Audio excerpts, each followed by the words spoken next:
Gua Islam cuy. Emang udah wajib harusnya pakai hijab.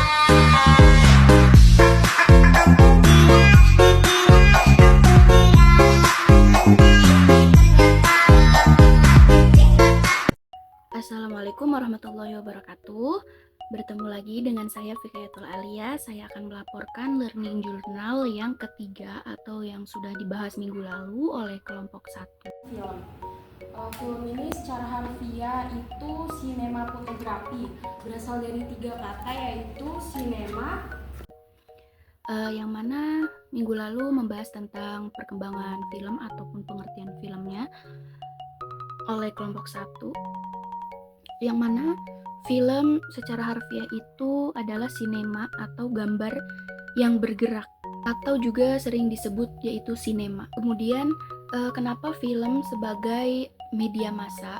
Karena film itu adalah suatu alat komunikasi yang menyampaikan pesan kepada sekelompok orang yang berkumpul dan merupakan komunikasi visual yang kuat. Kemudian film juga menjadi media komunikasi yang ampuh terhadap massa yang terjadi sasarannya.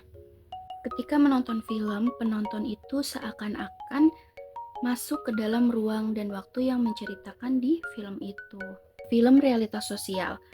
Film realitas sosial adalah film yang menggambarkan atau menyoroti berbagai aspek kehidupan seperti ekonomi, budaya, sosial di dalam masyarakat tersebut.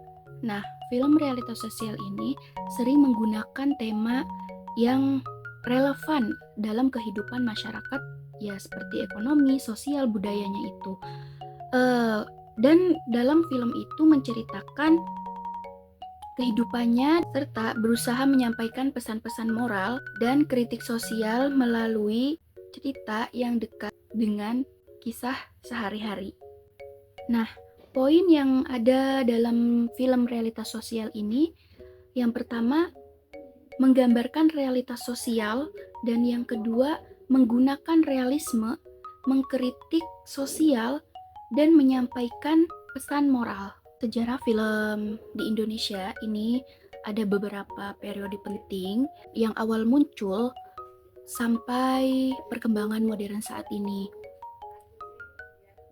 Film muncul di Indonesia pada tanggal 5 Desember 1900 yang ada di Jakarta, dan ini adalah salah satu film bisu yang diproduksi di Belanda yang berjudul Lutung Kasarung.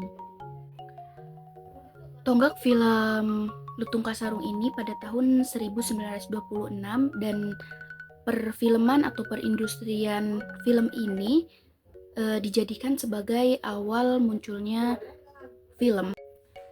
Nah, kemudian yang dibahas oleh pemakalah itu ada imajinasi pengantar, yang mana imajinasi dalam film adalah komponen yang paling penting untuk membuat film agar menjadi menarik dalam perfilman fiktif. Nah, di sini ada aspek imajinasi film. Yang pertama itu karakter fiktif, yang kedua cerita fiktif, kemudian komposisi musik, pengeditan film, dan komunikasi imajinasi. Imajinasi pengantar dalam film ini merujuk pada kreatif dalam visual yang akan digunakan dalam perfilman. Ada beberapa aspek dalam imajinasi pengantar ini. Yang pertama, membangun suasana. Yang kedua, menggambarkan setting. Yang ketiga, mengintroduksi tema atau konsep. Yang keempat, menggunakan suara atau visual. Cukup sekian penjelasan dari saya dan jurnal learning pada minggu ketiga. Bila ada salah kata, saya minta maaf, dan pada Allah saya minta ampun. Terima kasih. Wassalamualaikum warahmatullahi wabarakatuh.